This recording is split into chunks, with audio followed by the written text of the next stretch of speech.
T20 world cup 2026માં ન્યૂઝીલેન્ડને હરાવીને ભારત ફરી વિજેતા થતાં નવસારીના માર્ગો પર અડધી રાત સુધી વિજય ગુંજરાવ થયા હતા. નમસ્કાર દર્શક મિત્રો, તમે જોઈ રહ્યા છો સાયકલ મીડિયા સંચાલિત ઝટપટ ન્યૂઝ અને નવસારી લાઈવ. અમદાવાદ ખાતે 8મી માર્ચ 2026ના રોજ રમાયેલી ઐતિહાસિક ફાઇનલમાં ભારતે ન્યૂઝીલેન્ડને 96 રને હરાવીને T20 વર્લ્ડ કપનો ખિતાબ પોતાના નામે કર્યો હતો. અમદાવાદના નરેન્દ્ર મોદી સ્ટેડિયમ ખાતે રમાયેલી આ મેચમાં જીત થતાં સમગ્ર દેશમાં દિવાળી જેવો માહોલ સર્જાયો હતો.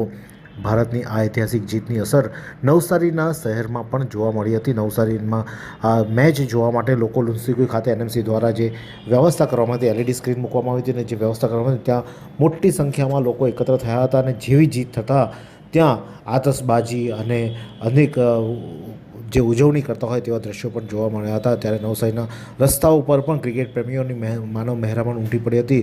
લુન્સીકુઈ, જૂના થાણા અને ટાવર જેવા વિસ્તારોમાં પણ લોકો હાથમાં તિરંગો લહેરાવીને રસ્તા પર ઉતરી આવ્યા હતા. શહેરના વિવિધ સર્કલો પર પણ જોરદાર ફટાકડા ફોડીને આતશબાજી કરવામાં આવી હતી, જેનાથી આકાશ રોશનીથી ઝગમગી ઉઠ્યું હતું. જાણે દિવાળી આવી ગયો હોય તેવો માહોલ સર્જાયો હતો. ઇન્ડિયા ઇન્ડિયા અને વંદે માતરમના નારાઓ સાથે વાતાવરણ દેશભક્તિમય બની ગયું હતું.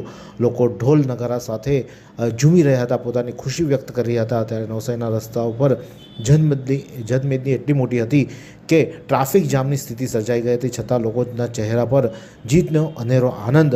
પ્રતિકાત્મક વર્લ્ડ કપની ટ્રોફી સાથે યુવાનો રેલીઓ કાઢી હતી અને નાના બાળકોથી લઈને વડીલો સુધી સૌ કોઈ વિજય ઉત્સવમાં જોડાયા હતા. મોડી રાત સુધી ચાલેલા જશ્ને સાબિત કરી દીધું હતું કે ભારતમાં ક્રિકેટ માત્ર રમત નથી પણ એક ઉત્સવ છે. ત્યારે આ પ્રસંગે આ જીતના સમયે લુન્સીકુઈ ખાતે ઉપસ્થિત લોકો શું કહી રહ્યા છે, આવો સાંભળીએ. આજે લુન્સીકુઈ ગ્રાઉન્ડ પર ભારત અને ઇંગ્લેન્ડ વચ્ચેની T20 વર્લ્ડ કપની ફાઇનલનું આયોજન કરવામાં આવેલું. એમાં મોટી સંખ્યામાં લોકો હાજર હતા અને બહુ ખૂબ મજા આવી. ભારત જીત્યું તેનો ખૂબ આનંદ છે. આજે લોકો ખૂબ મજામાં માણે છે. ભારતના ઝંડા પર આતશબાજી ચાલુ છે. આજ રોજ નવસારીના લુન્સીકુઈ ગ્રાઉન્ડ પર જે ICC T20 વર્લ્ડ કપનું લાઈવ સ્ક્રીન મૂકવામાં આવ્યું છે, એમાં બહુ જ મજા કરી રહ્યા છે. નવસારીની આખી પબ્લિક અહીંયા ઉમટી પડી છે અને ઇન્ડિયા જીતી ગઈ છે એનું જે જશ્ન મનાઈ રહ્યા છે એ ખરેખર જોવાલાયક છે. નવસારી મહાનગરપાલિકાને આ વિનંતી છે કે દર વખતે આવું આયોજન કરે, જેથી કરીને બધી પબ્લિક અહીંયા આવીને મજા કરે. આજે T20 વર્લ્ડ કપનું ફાઇનલ હતું, પણ આપણે નવસારીમાં છે પણ નરેન્દ્ર મોદી સ્ટેડિયમ જેવું અહીંયા માહોલ હતું ને વિશ્વાસ હતું આપણી ટીમ જીતશે ને જીતી છે. આજે એવો માહોલ છે કે દિવાળી કરતા વધારે માહોલ છે. આજે મહાનગરપાલિકાએ જે કામ કર્યું છે બહુ સરસ કર્યું છે. બધા એક સાથે ભારત માતા કી જય. વિજયના જશ્ન વચ્ચે હજારોની મેદનીએ એમ્બ્યુલન્સને રસ્તો આપ્યો હતો. એક ખૂબ જ ભાવુક દ્રશ્યો પણ જોવા મળ્યા હતા. નવસારીમાં ભારત જ્યારે વર્લ્ડ કપ જીતીને આનંદમાં આખા દેશમાં ઉત્સવ મનાવી રહ્યો હતો, ત્યારે નવસારીના ટાવર વિસ્તારમાં માનવ મહેરામણ ઉમટી પડ્યું હતું. રસ્તાઓ પર હજારોની સંખ્યામાં લોકો તિરંગા લહેરાવી રહ્યા હતા અને વાતાવરણ દેશભક્તિના રંગે રંગાઈ ગયું હતું. ત્યારે જશ્ન તેના ચરમસીમા પર હતો. ત્યારે ભીડમાં પગ મૂકવાની પણ જગ્યા ન હતી. તેવામાં જ અચાનક ત્યાંથી 108 એમ્બ્યુલન્સ પસાર થઈ હતી.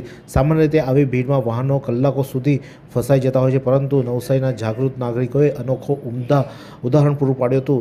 સાયરન સાંભળતાની સાથે જ હજારો લોકોએ ક્ષણભરનો વિલંબ કર્યા વગર રસ્તાની વચ્ચે જાતે જ ખસી જઈને એમ્બ્યુલન્સને ગ્રીન કોરિડોર બનાવી દીધો હતો અને ઉત્સવ ઘોંઘાટ વચ્ચે પણ લોકોએ માનવતાને પ્રાધાન્ય આપ્યું હતું અને એમ્બ્યુલન્સને એક સેકન્ડ માટે પણ અટકવા દીધી ન હતી. ભારતની જીતનો આનંદ તો હતો જ, પણ નવસારીના લોકોએ રસ્તો આપીને સાબિત કરી દીધું કે મેદાન પર ક્રિકેટ ભલે જીત્યું હોય પણ રસ્તા પર આજે માનવતા જીતી છે.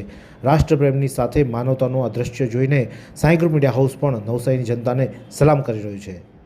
આ જ પ્રકારના અવનવા સમાચાર માટે જોતા રહો સાયકલ મીડિયા હાઉસ સંચાલિત ઝટપટ ન્યૂઝ અને નવસારી લાઈવ.